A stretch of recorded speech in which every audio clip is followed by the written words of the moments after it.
Guys, good day and good afternoon. Today is July 2, 2025. Big shoutout nga pala kay Boss John Morse. Kumuha sa atin ng Tornado 117. Shoutout din kay Boss June Talisik. Kumuha siya sa atin ng Millionaire. Shoutout din kay Boss Christopher. Kumuha sa atin ng pair na Raptor sweater. Pair, hindi pala pair. Bullstag na Raptor sweater. Dalawa panglaban. Papuntang Albay. So Boss Christopher, shout out. Shout out naman kay Boss Jumel. Ayan. Kumuha sa atin ng 7 Bullstag na ilalaban niya sa derby. Ngayong araw, all in Boston Millionaire naman tayo. So before that, maraming salamat mga ka-backyard breeders at OFW Filipino workers. Maraming salamat sa inyo kasi hindi dahil sa inyo walang GTP na nakatayo sa inyong harapan ngayon. For to this video guys, ipapasilip ko muna sa inyo yung nagagandahang Boston Millionaire ng GTP Game Farm. So pwede tayo mag-release ng isa, pwede pair, pwede trio dahil ang GTP is pang masa. So hindi siya pwede na, hindi ako yung breeder na may minimum. So wala akong minimum. Pwede nga kalahati kung pwede lang, kaso bawal. Guys, eto pasilip natin kay Boss John Talisik at yung iba pang mga millionaire. So ito yung napili ko sa kanya at ipasilip ko rin yung mga kapatid. So meron tayong i-release ngayon na 7 millionaire ngayong week lang, ngayong month lang. Tapos pag naubos yung 7, tapos na po, wala na. Dahil pinapadami ko sila ng pinapadami. Din sa pulit, limited lang din ang ating release. So tara guys, silipin natin kung gaano nga ba katindi at kagwapo ang millionaire ng GTP ng Calaca, Batangas. Let's go. So guys, yan yung nakikita nyo nakatayo. Lagyan ng patuka, ayan.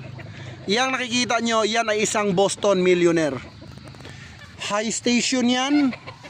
Ang ganda ng sukat, gandang pagkamanok, kasing gandang lalaki ng nanonood. May bandira itong millionaire na to guys. Tignan nyo naman, pati yung pakpak may puti. May malilito na naman dito. Okay guys, no, ito yung ating Boston Millionaire. Close up na close up yan guys Baka i-chat nyo ako, sabihin nyo na naman boss, close up. At syempre shoutout nga pala sa mga breeders ng mga kambing dyan. Salamat sa comment ninyo guys. Dahil sa comment ninyo malaki ang kita ng GTP Game Farm. Eto naman yung kay Boss June Talisik. Sabi niya kasi shoutout na siya O sige, ayan bossing. Yung para sa'yo, quality. So kung ito ay 100,000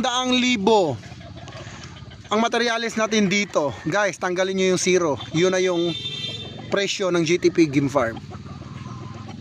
So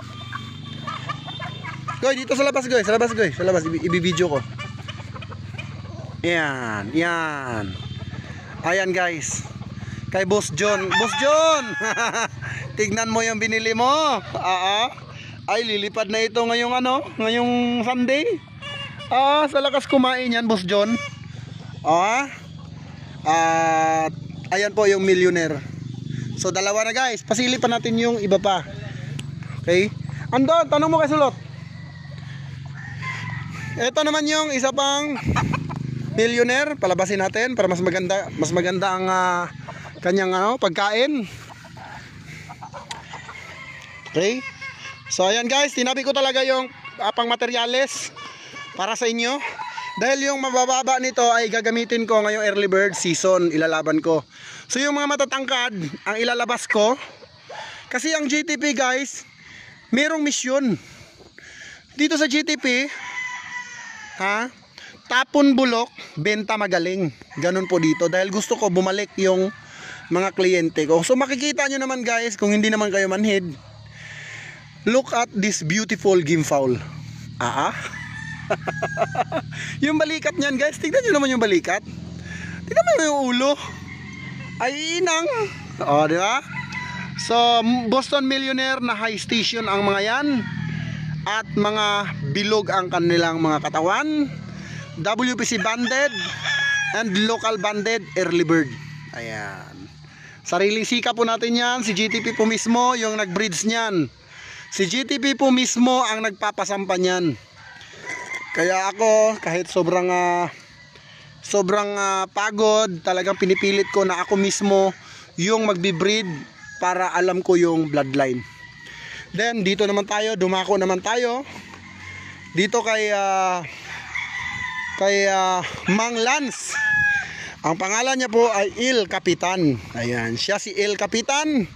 Isa siya sa pinakaunang nag-mature na LDT Gray. LDT Boston Millionaire. Ayan. Ayan po, grabe ang gwapo nito. Oo. Okay, ito nga lang ay mid to high station. Pero kung sa sukat, tignan nyo naman ay inang.